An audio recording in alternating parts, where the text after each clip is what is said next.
Hello, আসসালামু আলাইকুম।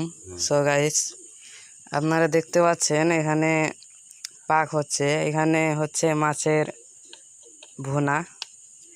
So guys, আপনারা দেখতে পাচ্ছেন আমাদের নওগাঁ জেলার নিয়ামতপুর থানা এবং 3 নম্বর ইউনিয়ন ভাবিচা রুদ্রপুর গ্রামে এই মানুষটি কোনো স্ত্রী নাই, ছেলে মেয়ে নাই। তো গাইস, আপনারা দেখতে পাচ্ছেন মানুষটা কত খেটে কর্ম করে, কষ্ট করে নিজে একা একাই সব পাক শাক কাজ কাম করে।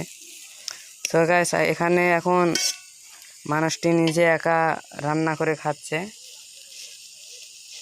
তো আপনারা যদি এই ভিডিওটা একটু ভালো লেগে থাকে তো আপনারা দয়া করে লাইক, কমেন্ট, শেয়ার এবং সাবস্ক্রাইব করবেন।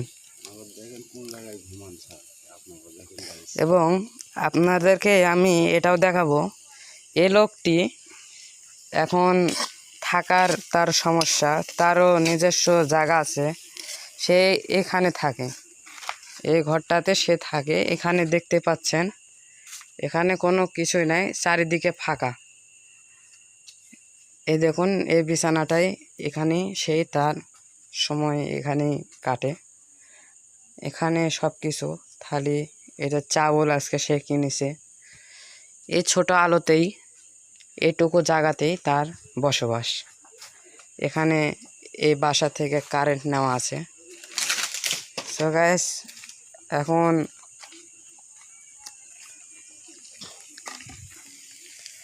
আপনারা দেখুন, লোকটি রান্নাবাড়া করতেছে। এখানে সরিষার তেল, আদা, রসুন, পেঁয়াজ এবং ঝাল, প্রথমে এটাকে সিদ্ধ করে নেবে এবং তারপরে মাছটা দিবে। সে নিজে একাই পরিশ্রম করে আজকে মাছ কয়েকটা ছিপ দিয়ে পুকুরে মেরেছে। সে এখন ধীরে ধীরে সব রেডি করবে।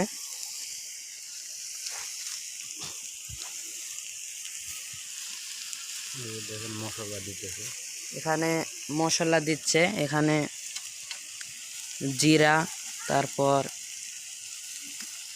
এগুলোই মশলা আর কি।